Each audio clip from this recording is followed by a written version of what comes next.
Ce qui est intéressant aussi, c'est de faire des tutos. Je sais que les sixièmes adorent faire des tutos pour les CM. On produit de la valeur économique en nous incitant à produire davantage d'études. Bonjour Franck Abadieux. Bonjour. Tu es maître de conférence au laboratoire Cognition, Langue, Langage, Ergonomie de l'Université de Toulouse. C'est bien ça. Ta conférence de ce matin, au Forum des pratiques numériques pour l'éducation AIDOS 64, pose la question, l'élève 2.0 est-il plus compétent avec le numérique? Mais selon toi, c'est quoi l'élève 2.0? Alors, ce qu'on peut entendre par l'élève 2.0, c'est cet élève en fait qui est déjà dans un usage du numérique, indépendamment de l'école notamment, c'est-à-dire qu'il va utiliser des outils de communication, Facebook, Twitter, il va consulter le web régulièrement, regarder des vidéos sur YouTube, etc. Donc c'est un élève qui a déjà un usage, je dirais, assez important du numérique. Et pas automatiquement raisonné. C'est ça la question, c'est comment nous, après, dans le domaine de l'éducation et de la recherche, on va essayer de comprendre les usages réels des étudiants, des élèves et même des professionnels, et d'essayer de comprendre comment, à partir de cette compréhension-là, on peut aider à construire des outils, des dispositifs adaptés aux besoins de ces individus et peut-être mieux les former à certains usages. Alors, bon, moi je me suis amusé ce matin. J'ai dit, voilà, comment je pourrais résumer en une courte phrase l'intervention de Franck Abadieux. Et j'ai écrit la chose suivante. Alors, je voudrais avoir ton point de vue. Numérique ou pas, la scénarisation et les dispositifs pédagogiques précis sont essentiels. Et ma conclusion, c'est le prof est donc incontournable. En quoi est-il vraiment incontournable ? Il est incontournable parce que finalement on parle de pédagogie avant de parler de numérique. Donc la question c'est finalement comment je peux recourir au numérique pour finalement accompagner ma pédagogie ou atteindre mes objectifs pédagogiques en tant qu'enseignant. Donc pour moi l'enseignant il est au centre de tout, il a déjà pour moi 3 rôles essentiels, c'est de construire justement une scénarisation pédagogique qui répondent à des objectifs pédagogiques, de connaissances, de savoir chez les élèves, constituer des activités pédagogiques pour atteindre cet objectif et à un moment se demander si oui ou non le recours au numérique peut être quelque chose d'intéressant ou parfois s'appuyer sur le numérique pour essayer d'innover dans sa pédagogie aussi puisque c'est intéressant de chercher de nouvelles solutions, de nouvelles perspectives dans la pédagogie, donc le numérique peut être un levier. Donc pour moi ça c'est le premier rôle de l'enseignant. Le second rôle c'est ensuite d'accompagner les élèves dans leurs activités avec le numérique.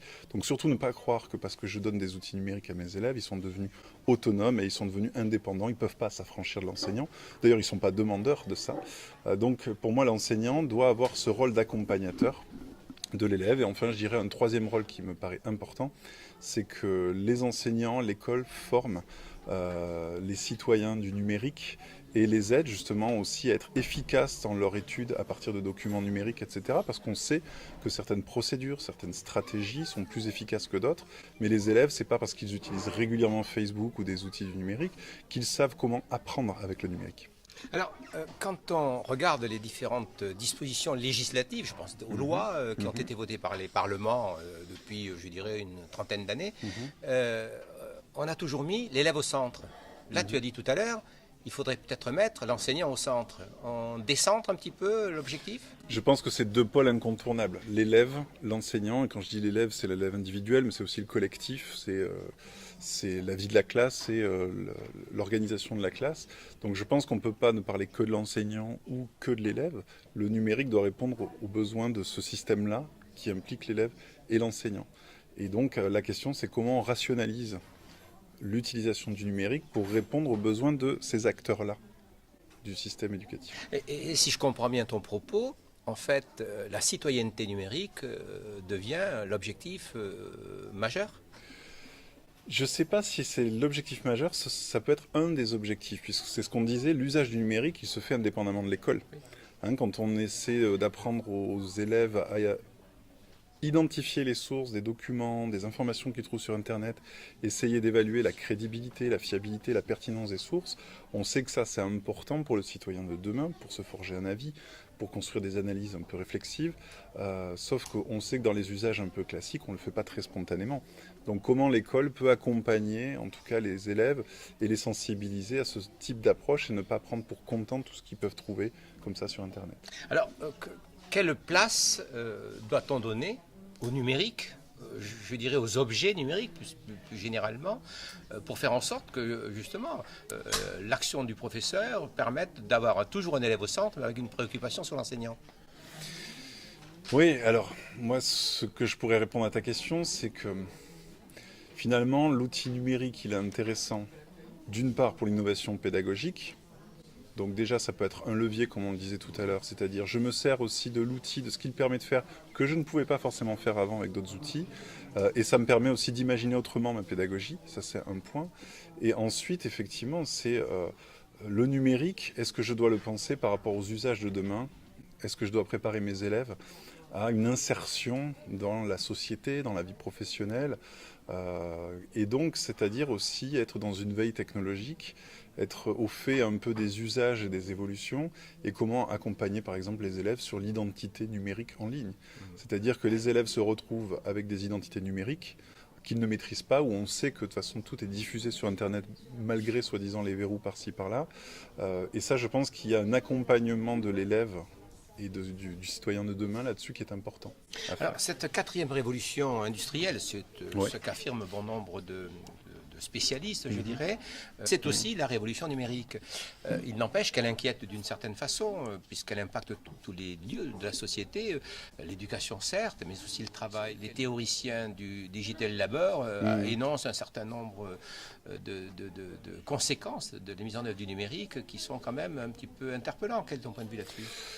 On pourrait en débattre, j'ai pas un point de vue tranché là-dessus. C'est vrai qu'après c'est la question du numérique, comment le numérique peut modifier les pratiques professionnelles, les organisations de travail, d'éducation, et par exemple bouleverser les échelles temporelles, l'organisation temporelle du travail, c'est-à-dire que je deviens accessible à tout moment grâce au télétravail par exemple, aux emails, aux forums, aux ENT, etc. Donc est-ce que ça veut dire qu'on élargit cette phase de travail et qu'on consacre effectivement aux études ou à ces travaux?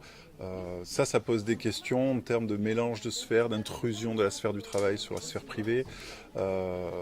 En même temps, il y a un gain incroyable en termes de communication à distance. On voit des outils comme Skype. C'est quand même beaucoup moins cher de faire un Skype avec des collègues à 2000 km que de prendre l'avion. Et ce qui permet d'être sur peut-être des registres un peu plus internationaux, ou en tout cas d'être un peu plus dans des collaborations non locales. Voilà, donc ça ouvre aussi des perspectives de travail et d'éducation avec les classes virtuelles. Moi j'ai fait une conférence encore une fois en Belgique en étant dans mon bureau à Toulouse.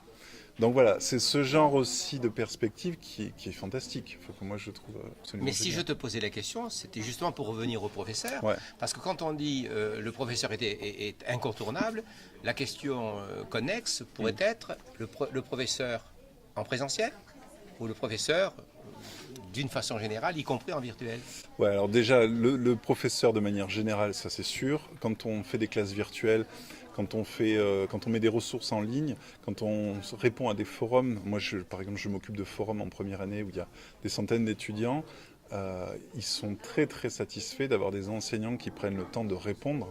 Donc ne serait-ce que d'avoir ce contact, ne serait-ce que par un forum, donc à distance, avec un enseignant qui est normalement détenteur de certaines informations qui sont importantes pour eux pour avancer, qui permet aussi de dialoguer, d'avoir une reconnaissance, de savoir que l'enseignant on a identifié notre travail, a su évaluer, apprécier notre travail, c'est un besoin social important.